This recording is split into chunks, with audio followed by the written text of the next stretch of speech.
एडजी पर आपका फिर से स्वागत है, जहां क्लास 12 के लिए आपका पर्सनल एआई ट्यूटर है। आज हम सीबीएसई क्लास 12 केमिस्ट्री के बायोमोलिक्यूल्स चैप्टर समझेंगे। नोटबुक हो तो अच्छा है, लेकिन आप इसे आराम से पैसिवली भी सुन सकते हैं। मैं हूं गौरव और मेरे साथ हैं स्वाति। पुणे की एक स्टूडेंट अन्या को कार्बोहाइड्रेट्स और प्रोटीन्स मिक्स हो जाते थे, इसलिए उसने हर कॉन्सेप्ट को एक छोटे सवाल से रिवाइज करना शुरू किया और काफ़ी क्लैरिटी मिली। आज हम carbohydrates, glucose, proteins, enzymes, vitamins, DNA, RNA, hormones, common confusions और एग्जाम टिप्स कवर करेंगे। बिल्कुल। आज हमारा गोल सिर्फ डेफिनेशंस याद करना नहीं है। हम बार बार पूछेंगे कि कोई मॉलिक्यूल किस आधार पर क्लासिफाई होता है, उसकी स्ट्रक्चर उसके फंक्शन से कैसे जुड़ती है और एग्जाम में आंसर को प्रिसाइज कैसे बनाना है। एक नोटबुक में 3 कॉलम्स बना लो, डेफिनेशन, एग्जाम्पल और रीजन। इससे एक्टिव रिकॉल बहुत नेचुरल हो जाएगा। सबसे पहले चैप्टर का सेंट्रल आइडिया पकड़ते हैं। लिविंग सिस्टम ग्रो करता है, सस्टेन करता है और रिप्रोड्यूस करता है, लेकिन बना नॉन लिविंग एटम्स और मॉलिक्यूल्स से होता है। लिविंग सिस्टम के अंदर होने वाली केमिकल प्रोसेसेस का स्टडी बायोकेमिस्ट्री कहलाता है। यानी बायोमोलिक्यूल्स चैप्टर हमें लाइफ की मॉलिक्यूलर लॉजिक समझाता है। और इस मॉलिक्यूलर लॉजिक में कार्बोहाइड्रेट्स, प्रोटीन्स, न्यूक्लिक एसिड्स और लिपिड्स जैसे कॉम्प्लेक्स बायोमॉलिक्यूल्स आते हैं। विटामिन्स और मिनरल सॉल्ट्स जैसे सिंपल मॉलिक्यूल्स भी ऑर्गेनिजम्स के फंक्शंस में इंपॉर्टेंट हैं। ध्यान रखो, चैप्टर का फोकस केवल मॉलिक्यूल की पहचान नहीं, बल्कि स्ट्रक्चर, क्लासिफिकेशन और बायोलॉजिकल रोल के कनेक्शन पर है। एग्जाम पॉइंट ऑफ व्यू से चैप्टर का मैप साफ रखो। पहले कार्बोहाइड्रेट्स, फिर प्रोटीन्स, उसके बाद एंजाइम्स और विटामिन्स, फिर न्यूक्लिक एसिड्स तथा हार्मोन्स। हर सेक्शन में 3 सवाल पूछना है। ये मॉलिक्यूल किससे बना है, किस टाइप में क्लासिफाई होता है और लिविंग सिस्टम में इसका रोल क्या है। एक सेकंड रुककर सोचो, अगर बॉडी में केमिकल रिएक्शंस हार्मोनियस और सिंक्रोनस तरीके से प्रोग्रेस न करें तो लाइफ प्रोसेसेस पर क्या असर पड़ेगा। एग्जैक्ट सेंटेंस लिखने की जरूरत हर आंसर में नहीं है, लेकिन आइडिया याद रखो, लाइफ का मेंटेनेंस कोऑर्डिनेटेड केमिकल रिएक्शंस पर डिपेंड करता है। अब आंसर फ्रेम बनाते हैं। बायोमोलिक्यूल्स वे कॉम्प्लेक्स मॉलिक्यूल्स हैं जो लिविंग सिस्टम्स में पाए जाते हैं और ग्रोथ, सस्टेनेंस, रिप्रोडक्शन तथा दूसरे लाइफ प्रोसेसेस में रोल निभाते हैं। बायोकेमिस्ट्री वह डोमेन है जिसमें लिविंग सिस्टम के अंदर होने वाली केमिकल प्रोसेसेस का स्टडी किया जाता है। अब तक हमने चैप्टर का फाउंडेशन बना लिया है। आगे कार्बोहाइड्रेट्स में एक कॉमन ट्रैप आएगा, जनरल फॉर्मूला देखकर हर कंपाउंड को कार्बोहाइड्रेट मान लेना। इसलिए अगला सेक्शन ध्यान से सुनना, क्योंकि डेफिनेशन और फॉर्मूला के बीच का डिफरेंस एग्जाम में पूछा जा सकता है। कार्बोहाइड्रेट्स प्राइमरी प्लांट्स द्वारा produce naturally occurring organic compounds का बड़ा ग्रुप है। केन शुगर, ग्लूकोज और स्टार्च इसके कॉमन एग्जाम्पल्स हैं। इन्हें सैकराइड्स भी कहा जाता है, जो ग्रीक वर्ड सक्शाउन से आया है, जिसका मीनिंग शुगर है। कुछ कार्बोहाइड्रेट्स स्वीट होते हैं और उन्हें शुगर्स कहा जाता है। कार्बोहाइड्रेट्स के लिए जनरल फॉर्मूला CxH2OY जैसा लिखा जाता है और ग्लूकोज का फॉर्मूला C6H12O6 इस पैटर्न में फिट होता है, लेकिन फॉर्मूला अलोन सफिशिएंट नहीं है। एसिटिक एसिड भी इसी तरह के रेशियो में फिट हो सकता है, फिर भी कार्बोहाइड्रेट नहीं है। दूसरी तरफ रेमनोज कार्बोहाइड्रेट है, लेकिन इस जनरल फॉर्मूला में फिट नहीं होता। केमिकली कार्बोहाइड्रेट्स को ऑप्टिकली एक्टिव पॉलीहाइड्रोक्सी एल्डिहाइड्स या कीटोन्स अथवा हाइड्रोलिसिस पर ऐसे यूनिट्स देने वाले कंपाउंड्स के रूप में डिफाइन किया जाता है। आंसर में पॉलीहाइड्रोक्सी, आल्डिहाइड और कीटोन और हाइड्रोलिसिस जैसे कीवर्ड्स मिस मत करना। केवल स्वीट ऑर्गेनिक कंपाउंड लिखना इनकम्प्लीट डेफिनेशन होगी। अब क्लासिफिकेशन का आधार है हाइड्रोलिसिस। एक सेकंड पॉज करके बताओ, जो कार्बोहाइड्रेट हाइड्रोलिसिस पर और सिंपलर यूनिट्स नहीं देता, उसे क्या कहेंगे? तुम्हारा आंसर मोनोसैकेराइड होना चाहिए। एग्जाम्पल्स हैं ग्लूकोज, फ्रुक्टोज और राइबोस। यही सबसे सिंपल कार्बोहाइड्रेट कैटेगरी है। ओलिगोसैकेराइड्स हाइड्रोलिसिस पर 2 to 10 मोनोसैकेराइड यूनिट्स देते हैं। इनमें डाइसैकेराइड सबसे कॉमन है।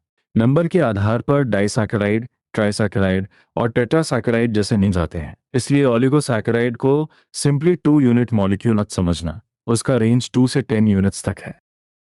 पॉलीसैकेराइड्स हाइड्रोलिसिस पर large number of monosaccharide units देते हैं। स्टार्च, सेलुलोज, ग्लाइकोजन और गम्स इसके एग्जाम्पल्स हैं। ये जनरली स्वीट नहीं होते, इसलिए नॉन शुगर्स भी कहलाते हैं। यहाँ एक यूजफुल कॉन्ट्रास्ट है। मोनोसैकेराइड सिंपलेस्ट यूनिट है, ओलिगोसैकेराइड लिमिटेड यूनिट्स देता है और पॉलीसैकेराइड बहुत सारे यूनिट्स से बना होता है। रिड्यूसिंग और नॉन रिड्यूसिंग क्लासिफिकेशन अलग बेसिस पर है। जो कार्बोहाइड्रेट्स फेलिंग सॉल्यूशन और टॉलेंस रिएजेंट को रिड्यूस करते हैं वे रिड्यूसिंग शुगर्स कहलाते हैं। सभी मोनोसैकेराइड्स चाहे एल्डोज हों या कीटोस रिड्यूसिंग शुगर्स हैं। ये पॉइंट स्टूडेंट्स अक्सर मिस करते हैं, खासकर कीटोस को ऑटोमेटिकली नॉन रिड्यूसिंग समझ लेते हैं। मोनोसैकेराइड्स को फंक्शनल ग्रुप और कार्बन एटम्स की संख्या से भी क्लासिफाई किया जाता है। एल्डिहाइड ग्रुप वाला मोनोसैकेराइड एल्डोस और कीटो ग्रुप वाला कीटोस कहलाता है। कार्बन नंबर के साथ ट्रायोस, टेट्रोस, पेंटोस, हेक्सोस या हेप्टोस जैसे टर्म्स जुड़ते हैं। सो एल्डोहेक्सोस का मतलब एल्डिहाइड ग्रुप वाला 6 कार्बन मोनोसैकेराइड है। क्विक चेक, ग्लूकोज और फ्रुक्टोज दोनों का क्लासिफिकेशन कार्बन काउंट से कैसे होगा? दोनों में 6 कार्बन एटम्स हैं, इसलिए हेक्सोज है। फंक्शनल ग्रुप के आधार पर ग्लूकोज एल्डोहेक्सोज और फ्रुक्टोज केटोहेक्सोज है। ये 2 लेयर क्लासिफिकेशन है और आंसर में दोनों लेयर्स लिखोगे तो क्लैरिटी बढ़ेगी। अब पहला मिनी रिकैप। कार्बोहाइड्रेट्स की केमिकल डेफिनेशन फंक्शनल ग्रुप्स और हाइड्रोलिसिस से जुड़ी है। हाइड्रोलिसिस के आधार पर मोनो, ओलिगो और पॉलीसैकेराइड्स आते हैं। रिड्यूसिंग नेचर रिएजेंट रिडक्शन से डिसाइड होती है और मोनोसैकेराइड का निम्न कार्बन एटम्स प्लस एल्डिहाइड या कीटो ग्रुप दोनों से बन सकता है। अब ग्लूकोज पर आते हैं। ग्लूकोज नेचर में फ्री फॉर्म और कंबाइंड फॉर्म दोनों में मिलता है। स्वीट फ्रूट्स, हनी और राइप ग्रेप्स में इसका उल्लेख है। यह एल्डोहेक्सोस है, डेक्सट्रोज भी कहलाता है और लार्जर कार्बोहाइड्रेट्स जैसे स्टार्च तथा सेलुलोज का मोनोमर है। ग्लूकोज की प्रिपरेशन 2 इम्पॉर्टेंट रूट से बताई गई है। सुक्रोज को डाइल्यूट हाइड्रोक्लोरिक एसिड या सल्फ्यूरिक एसिड के साथ अल्कोहलिक सॉल्यूशन में बॉईल करने पर ग्लूकोज और फ्रुक्टोज इक्वल अमाउंट्स में मिलते हैं। दूसरा रूट स्टार्च का हाइड्रोलिसिस है, जिसमें डाइल्यूट सल्फ्यूरिक एसिड 393 केल्विन और प्रेशर का यूज होता है। ग्लूकोज की ओपन चेन स्ट्रक्चर को रिएक्शन से सपोर्ट किया गया। मॉलिक्यूलर फॉर्मूला C6H12O6 है। Prolong heating with HICN hexane बनना 6 कार्बन एटम्स की स्ट्रेट चेन सजेस्ट करता है। हाइड्रोक्सिलामिन से ऑक्सीन और हाइड्रोजन साइनाइड से साइनोहाइड्रिन बनना कार्बोनिल ग्रुप की प्रेजेंस दिखाता है। अब रीजनिंग चेक। ब्रोमीन वाटर के साथ ग्लूकोज ऑक्सीडाइज होकर ग्लूकोनिक एसिड देता है। इससे कार्बोनल ग्रुप के एल्डिहाइड होने का एविडेंस मिलता है। एसिटिक एनहाइड्राइड से ग्लूकोज पेंटा एसिटेट बनता है, जो 5 हाइड्रोक्सिल ग्रुप्स की प्रेजेंस कंफर्म करता है। एग्जाम में रिएजेंट और कंक्लूजन को पेयर करके लिखना। नाइट्रिक एसिड ऑक्सीडेशन में ग्लूकोज और ग्लूकोनिक एसिड दोनों सैकरिक एसिड देते हैं। इससे ग्लूकोज में प्राइमरी अल्कोहलिक OH ग्रुप की प्रेजेंस इंडिकेट होती है। इसलिए ग्लूकोज की स्ट्रक्चर एस्टैब्लिश करने के लिए अलग अलग रिएक्शंस अलग अलग फंक्शनल ग्रुप्स का एविडेंस देती हैं। हर रिएक्शन का कंक्लूजन याद रखना, सिर्फ रिएजेंट लिस्ट नहीं। एक इम्पॉर्टेंट नोटेशन कंफ्यूजन क्लियर करते हैं। D प्लस ग्लूकोज में D कॉन्फ़िगरेशन को रिप्रेजेंट करता है, जबकि प्लस डेक्स्ट्रो रोटेटरी नेचर को। D और L का डायरेक्ट रिलेशन ऑप्टिकल रोटेशन से नहीं है। इसी तरह D का मतलब हमेशा प्लस और L का मतलब हमेशा माइनस समझना गलत है। ये common misconception. Open chain structure glucose की कुछ ऑब्जर्वेशंस एक्सप्लेन नहीं कर पाती। ग्लूकोज शिफ्ट टेस्ट नहीं देता, सोडियम बाइसल्फाइड एडिशन प्रोडक्ट नहीं बनाता और ग्लूकोज पेंटासिटेट हाइड्रोक्सिलमीन से रिएक्ट नहीं करता। साथ ही ग्लूकोज 2 क्रिस्टलाइन फॉर्म्स अल्फा और बीटा में मिलता है, इसलिए साइक्लिक स्ट्रक्चर प्रपोज की गई। साइक्लिक फॉर्म में C5 का OH एल्डिहाइड ग्रुप के साथ रिएक्शन करके 6 मेंबर्ड रिंग बनाता है।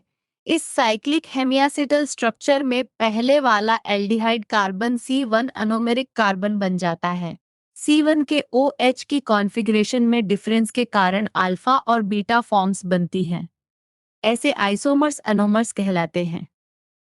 ग्लूकोज की 6 मेंबर्ड साइक्लिक स्ट्रक्चर पायरानो स्ट्रक्चर कहलाती है क्योंकि एनालॉजी पायरन से है। ओपन चेन स्ट्रक्चर और साइक्लिक स्ट्रक्चर्स इक्विलिब्रियम में एग्जिस्ट कर सकते हैं। एग्जाम में अगर पूछा जाए कि ग्लूकोज में एल्डिहाइड ग्रुप दिखाई क्यों नहीं देता, तो साइक्लिक हेमीएसिटल फॉर्मेशन और एनोमेरिक कार्बन का रेफरेंस देना। फ्रुक्टोज भी C6H1 2O6 फॉर्मूला वाला मोनोसैकेराइड है, लेकिन ये केटोहेक्सोस है। इसमें ketonic functional group carbon number 2 पर होता है। ये फ्रूट्स, हनी और वेजिटेबल्स में पाया जाता है। डी सीरीज का और लेवोरोटेटरी कंपाउंड है, इसलिए इसे D- फ्रुक्टोस लिखा जाता है। फ्रुक्टोज साइक्लिक फॉर्म्स भी बनाता है। C5 का OH केटोनिक ग्रुप के साथ ऐड होकर 5 मेंबर्ड रिंग देता है, जिसे फ्यूरानो स्ट्रक्चर कहा जाता है। अल्फा और बीटा साइक्लिक फॉर्म्स यहाँ भी एनोम्स हैं। ग्लूकोज में पायरॉन्स और फ्रुक्टोज में फ्यूरानोस याद करने के लिए रिंग साइज को स्ट्रक्चर से कनेक्ट करो। अब तक हम फर्स्ट मेजर आइडिया यानी कार्बोहाइड्रेट्स और ग्लूकोज फ्रुक्टोज फाउंडेशंस कवर कर चुके हैं। अपने नोटबुक में एक लाइन लिखो, glucose is an aldohexose and fructose is a ketohexose. फिर दूसरी line, glucose commonly forms pyranose ring, fructose furanose ring. यही एक्टिव रिकॉल है, सिर्फ रीडिंग नहीं। अब डिसैकेराइड्स और ग्लाइकोसाइडिक लिंकेज। दो मोनोसैकेराइड यूनिट्स ऑक्सीजन के थ्रू जुड़ते हैं और वाटर मॉलिक्यूल एलिमिनेट होता है। इस ऑक्साइड लिंकेज को ग्लाइकोसाइडिक लिंकेज कहते हैं। हाइड्रोलिसिस पर डाइसैकेराइड फिर अपने मोनोसैकेराइड यूनिट्स दे सकता है। डेफिनेशन में ऑक्सीजन ब्रिज और वाटर लॉस दोनों यूजफुल कीवर्ड्स हैं। सुक्रोज हाइड्रोलिसिस पर इक्विमोलर ग्लूकोज और फ्रुक्टोज देता है। दोनों units C1 of alpha glucose और C2 ऑफ बीटा फ्रुक्टोज के बीच ग्लाइकोसिडिक लिंकेज से जुड़े हैं।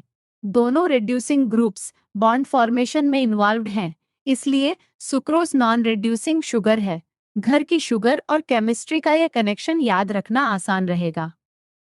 सुक्रोज की एक इंटरेस्टिंग बात है ऑप्टिकल रोटेशन। सुक्रोज डेक्स्ट्रोरोटेटरी है, लेकिन हाइड्रोलिसिस के बाद ग्लूकोज डेक्स्ट्रोरोटेटरी और फ्रुक्टोज लेवोरोटेटरी मिक्सचर देता है।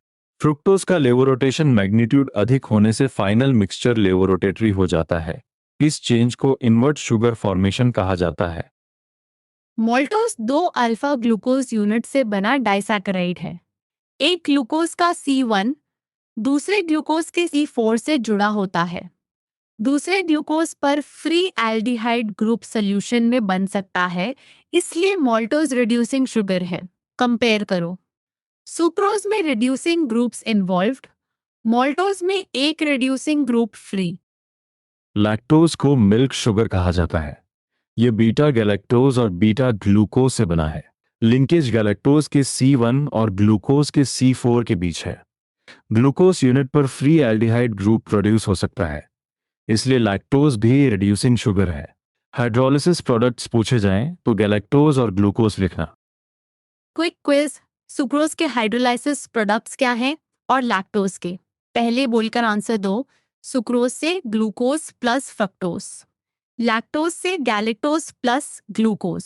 अब दूसरा सवाल, इनमें कौन नॉन रिड्यूसिंग है? सुक्रोज, माल्टोज और लैक्टोज रिड्यूसिंग है, क्योंकि रिड्यूसिंग ग्रुप भी रह सकता है।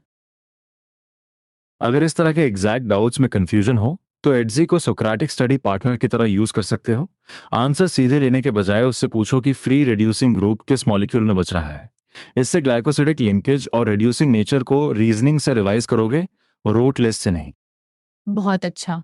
अब एक कॉमन मिस्टेक, स्वीट होना और रिड्यूसिंग होना सेम प्रॉपर्टी नहीं है। क्लासिफिकेशन अलग अलग बेसिस पर हो सकती है, इसलिए आंसर में ये मत लिख देना कि सभी स्वीट शुगर्स रिड्यूसिंग है। सुक्रोज स्वीट है पर नॉन रिड्यूसिंग शुगर है। ये छोटे डिस्टिंक्शंस मार्क्स बचाते हैं।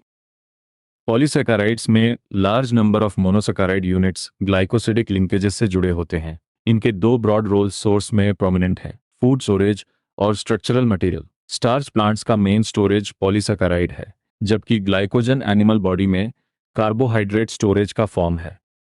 स्टार्च अल्फा ग्लूकोज का पॉलीमर है और इसके दो कंपोनेंट्स हैं, एमिलोस और एमिलोपेक्टिन। एमिलोस लगभग 15 से 20% वाटर सॉल्युबल और लॉन्ग अनब्रांच चेन है। एमिलोपेक्टिन लगभग 80 से 85% वाटर इनसॉल्युबल और ब्रांच्ड चेन पॉलीमर है। परसेंटेजेस को स्ट्रक्चर और सॉल्युबिलिटी के साथ याद करो। एमिलोस में glucose unit C1 to C4 glycosidic linkage से जुड़ते हैं। एमिलोपेक्टिन में main chain C1 to C4 linkage से और branching C1 to C6 linkage से होती है।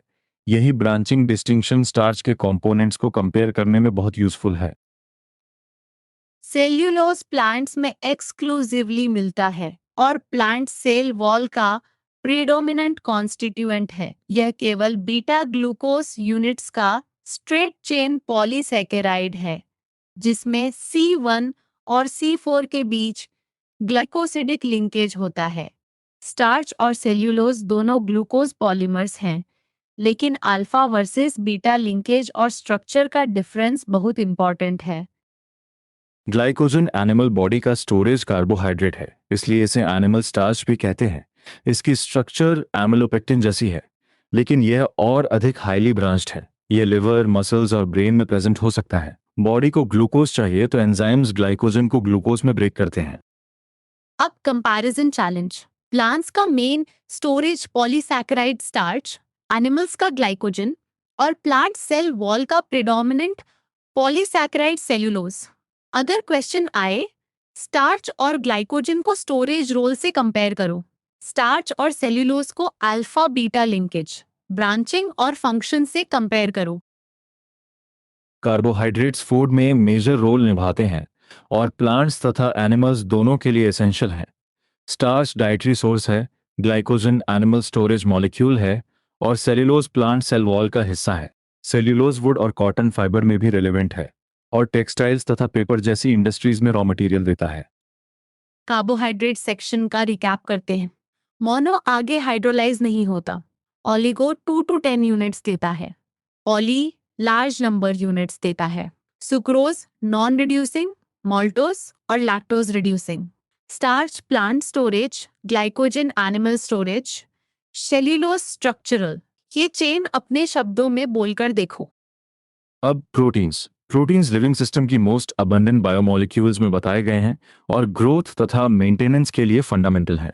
Milk, cheese, pulses, peanuts, fish और मीट इनके सोर्सेस हैं। सभी प्रोटीन्स अल्फा अमीनो एसिड्स के पॉलीमर्स हैं। अमीनो एसिड में अमीनो ग्रुप और कार्बोक्सिल ग्रुप दोनों होते हैं। अमीनो एसिड्स को अल्फा, बीटा, गामा और आगे क्लासिफाई किया जा सकता है डिपेंडिंग ऑन अमाइनो ग्रुप की position relative to carboxyl group. Proteins की हाइड्रोलिसिस से अल्फा अमाइनो एसिड्स मिलते हैं। साइड चेन आर बदलने से अमाइनो एसिड्स के प्रॉपर्टीज और नेम्स बदलते हैं। अमीनो एसिड्स एसिडिक, बेसिक या न्यूट्रल हो सकते हैं। अगर अमीनो और कार्बोक्सिल ग्रुप्स की संख्या इक्वल हो तो न्यूट्रल बिहेवियर। अमीनो ग्रुप्स अधिक हों तो बेसिक और कार्बोक्सिल ग्रुप्स अधिक हों तो एसिडिक। बॉडी द्वारा सिंथेसाइज किए जा सकने वाले नॉन एसेंशियल और डाइट से लेने पड़ने वाले एसेंशियल अमीनो एसिड्स कहलाते हैं। एक्वियस सॉल्यूशन में amino acid zwitter ion form ले सकता है। कार्बोक्सिल ग्रुप प्रोटॉन लूज करता है और अमीनो ग्रुप प्रोटॉन एक्सेप्ट करता है, इसलिए मॉलिक्यूल में पॉजिटिव और नेगेटिव चार्जेस दोनों होते हैं। इसी वजह से अमीनो एसिड्स एम्फोटेरिक बिहेवियर दिखाते हैं और एसिड्स तथा बेसिस दोनों के साथ रिएक्ट कर सकते हैं। Except glycine, naturally occurring alpha amino acids optically active होते हैं क्योंकि अल्फा कार्बन एसिमेट्रिक होता है। Most naturally occurring amino acids L configuration में होते हैं। एग्जाम आंसर में ग्लाइसिन का एक्सेप्शन और ज्विटर आयन का रीजन साथ लिखना यूजफुल है क्योंकि दोनों कॉन्सेप्ट्स अमीनो एसिड स्ट्रक्चर से जुड़े हैं। अब पेप्टाइड लिंकेज। एक अमीनो एसिड का कार्बोक्सिल ग्रुप दूसरे के अमीनो ग्रुप से रिएक्ट करता है, वाटर एलिमिनेट होता है और CONH लिंकेज बनता है। 2 अमीनो एसिड से डीपेप्टाइड, 3 से ट्राइपेप्टाइड और 10 से अधिक रेसिड्यूज वाले प्रोडक्ट्स पॉलीपेप्टाइड्स कहलाते हैं। प्रोटीन को केवल अमीनो एसिड्स की लिस्ट मत समझो। अमीनो एसिड सीक्वेंस, फोल्डिंग और इंटरैक्शन उसकी स्ट्रक्चर तथा बायोलॉजिकल एक्टिविटी तय करते हैं। प्रोटीन स्ट्रक्चर्स 4 लेवल्स पर डिस्कस होती हैं: प्राइमरी, सेकेंडरी, टर्शियरी और क्वाटरनरी। अब हम हर लेवल का एग्जैक्ट मीनिंग अलग करेंगे। प्राइमरी स्ट्रक्चर का मतलब पॉलीपेप्टाइड चेन में अमीनो एसिड्स का स्पेसिफिक सीक्वेंस है। एक अमीनो एसिड सीक्वेंस बदलने से डिफरेंट प्रोटीन बन सकता है। एक सेकेंड सोचो, प्राइमरी स्ट्रक्चर में फोकस फोल्डिंग पर है या सीक्वेंस पर? सही आंसर सीक्वेंस है। यही फर्स्ट लेवल की पहचान है। Secondary structure long polypeptide chain के रेगुलर फोल्डिंग का शेप है। इसके कॉमन फॉर्म्स अल्फा हेलिक्स और बीटा प्लीटेड शीट हैं। बैकबोन के पेप्टाइड NH और CO ग्रुप्स के बीच हाइड्रोजन बॉन्डिंग इन स्ट्रक्चर्स को सपोर्ट करती है। अल्फा हेलिक्स में chain twisted right handed screw जैसी हो सकती है। बीटा प्लेटेड शीट में पेप्टाइड चेन्स लगभग मैक्सिमम एक्सटेंशन तक स्ट्रेच्ड होकर साइड बाय साइड अरेंज होती हैं और इंटरमॉलिक्यूलर हाइड्रोजन बॉन्ड से हेल्ड रहती हैं। इसका अपीयरेंस प्लीटेड क्लॉथ जैसा लगता है। एग्जाम में सेकेंडरी स्ट्रक्चर पूछे तो alpha helix, beta pleated sheet और हाइड्रोजन बॉन्डिंग तीनों लिखना। टर्शियरी स्ट्रक्चर सेकेंडरी स्ट्रक्चर की फर्दर ओवरऑल फोल्डिंग को बताती है। इससे फाइब्रस या ग्लोबुलर मॉलिक्यूलर शेप्स अराइज कर सकते हैं। Hydrogen bonds, disulphide linkages, van der Waals forces और इलेक्ट्रोस्टैटिक अट्रैक्शन स्टेबलाइजेशन में हेल्प करते हैं। क्वाटरनरी स्ट्रक्चर तब होती है जब 2 और more polypeptide subunit spatially arrange हों।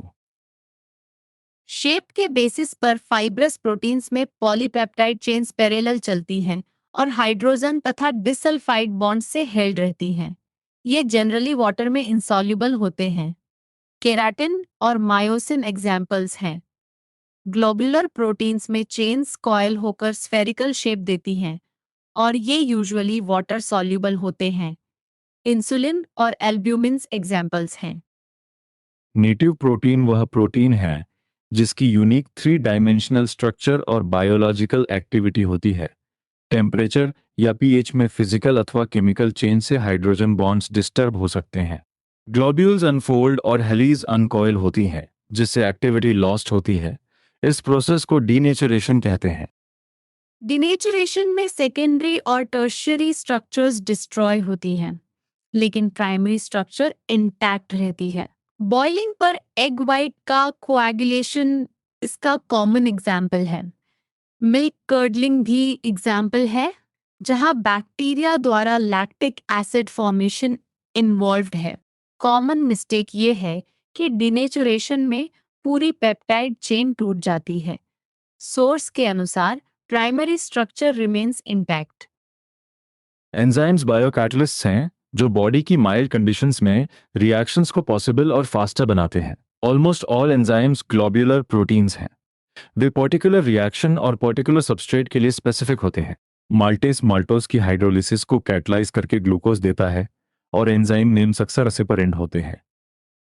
एंजाइम स्मॉल क्वांटिटी में नीडेड होते हैं और एक्टिवेशन एनर्जी की मैग्नीट्यूड रिड्यूस करते हैं।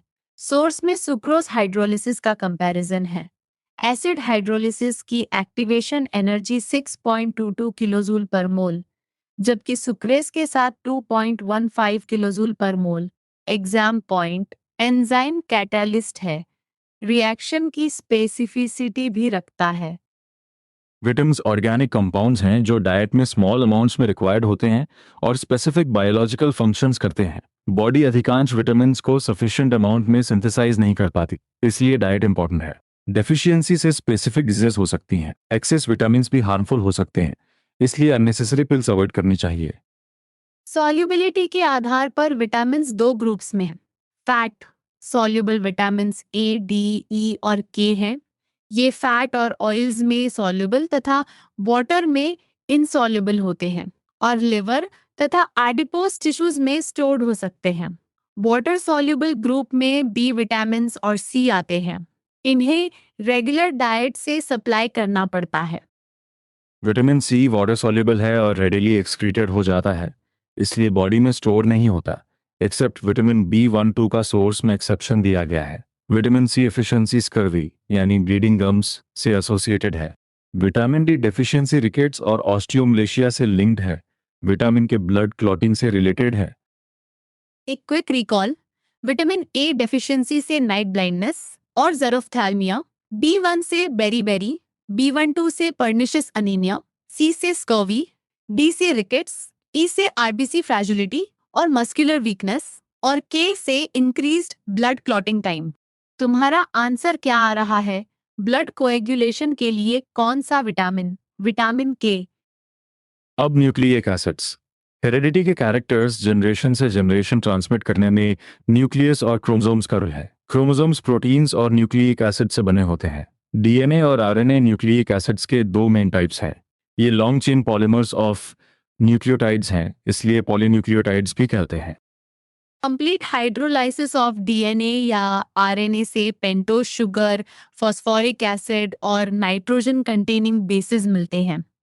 डीएनए में beta D2 deoxyribose sugar, RNA में बीटा डी राइबोस शुगर होता है। डीएनए बेसिस हैं एडेनिन, ग्वानिन, साइटोसिन और थाइमीन। आरएनए में थाइमीन की जगह यूरेसिल होता है। बेस और शुगर के अटैचमेंट से न्यूक्लियोसाइड बनता है। जब न्यूक्लियोसाइड शुगर के 5 प्राइम पोजीशन पर फॉस्फोरिक एसिड से जुड़ता है तो न्यूक्लियोटाइड बनता है। न्यूक्लियोटाइड्स 5 प्राइम और 3 प्राइम कार्बन एटम्स के बीच फॉस्फोडाइस्टर लिंकेज से जुड़कर न्यूक्लिक एसिड चेन बनाते हैं। न्यूक्लियोसाइड वर्सेस न्यूक्लियोटाइड एक कॉमन 2 मार्क क्वेश्चन है। DNA generally double standard helix है, जबकि आरएनए जनरली सिंगल स्टैंडर्ड है और कभी-कभी खुद पर फोल्ड बैक कर सकता है। डीएनए में एडेनिन थाइमीन से और साइटोसिन ग्वानिन से हाइड्रोजन बॉन्ड्स बनाता है, इसलिए दोनों डीएनए स्ट्रैंड्स आइडेंटिकल नहीं, कॉम्प्लीमेंट्री होते हैं। यही स्पेसिफिक पेयरिंग जेनेटिक इंफॉर्मेशन की कॉपिंग में हेल्प करती है। आरएनए के 3 टाइप्स याद रखो: मैसेंजर आरएनए, राइबोसोमल आरएनए और transfer RNA. DNA genetic information का रिजर्व और हेरिडिटी का केमिकल बेसिस है। डीएनए सेल डिवीजन में सेल्फ डुप्लीकेशन कर सकता है और डॉटर सेल्स तक आइडेंटिकल इंफॉर्मेशन पहुंचा सकता है। प्रोटीन सिंथेसिस का मैसेज डीएनए में होता है, जबकि सिंथेसिस में आरएनए मॉलिक्यूल्स काम करते हैं। न्यूक्लिक एसिड्स पर एक्टिव रिकॉल करते हैं। न्यूक्लियोटाइड के 3 पार्ट्स बोलो: पेंटोज शुगर, नाइट्रोजनस बेस और फॉस्फेट। डीएनए का 4th बेस थाइमीन, आरएनए का uracil. DNA double strand, RNA single strand. DNA heredity और कोडेड प्रोटीन मैसेज से जुड़ा आरएनए प्रोटीन सिंथेसिस में डायरेक्ट रोल्स निभाता है। हार्मोन्स इंटरसेल्यूलर मैसेंजर्स हैं। एंडोक्राइन ग्लैंड्स इन्हें सीधे ब्लड स्ट्रीम में रिलीज करती हैं और ब्लड इन्हें साइट ऑफ एक्शन तक ले जाता है। केमिकल नेचर के आधार पर कुछ स्टेरॉयड हार्मोन्स, कुछ पॉलीपेप्टाइड्स जैसे इंसुलिन और एंडोर्फिन्स और कुछ अमीनो एसिड डेरिवेटिव्स जैसे एपिनेफ्रिन तथा नोरेपिनेफ्रिन होते हैं।